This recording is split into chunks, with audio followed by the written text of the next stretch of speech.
طب إيه أصغر سِن حضرتك عملت له منظار؟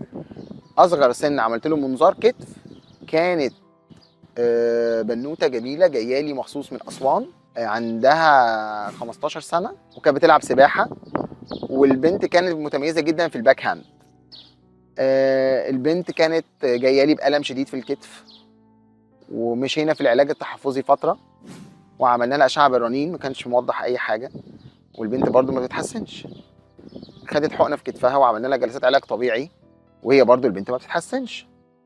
فقعدنا 3 شهور والبنت فعلًا تعبانة وعايزة ترجع للرياضة.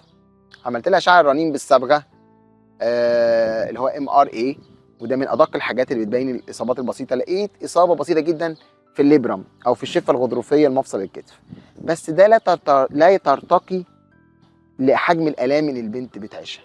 فكان القرار الصعب إن أنا لازم أخش بالمنظار. هنا المنظار بالنسبة لي كان تشخيصي أهم من علاجي، إن أنا أخش أشوف البنت بتشتكي من إيه.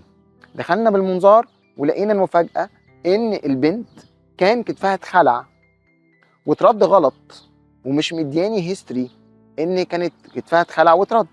لقينا جرح في الشفة الغضروفية للكتف، وآثار الخلع والرد موجود بسيطة جدا، وجرح الشفة الغضروفية بسيط جدا، لكن اداني تفسير عن الألم، واداني تفسير عن ليه البنت كانت بتشتكي بألم شديد، لأن هي حاسة بانستابيليتي.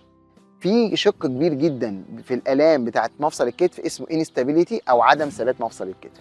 في بعض الفتيات عندهم لكس للكبسول، كبسولة المفصل بتاعتهم واسعة شوية، فمفصل الكتف بيلق جوه التجويف بتاعه. إصابة بسيطة جدا، خلعة بسيطة جدا ممكن تزود الإحساس ده.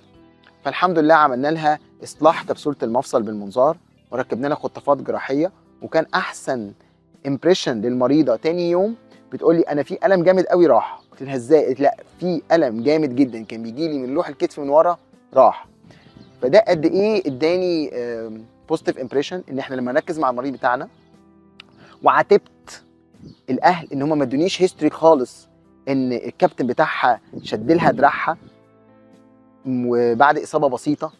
فقد إيه الموضوع مهم إن الأهل يدوا ديتيلد هيستوري للجراح، لأن لو الهيستوري ده عندي كان الأمور كانت أسهل كتير، وكنت دخلتها عملت لها عملية منظار من بدري، ما ضيعناش وقت في 3 شهور في العلاج التحفظي. بس ده برضو إجابة للسؤال، إن إحنا كل ما بنعمل عمليات أكتر، كل ما بنتعلم أكتر، كل ما بنركز مع المريض أكتر، كل ما بنحسن جودة العملية.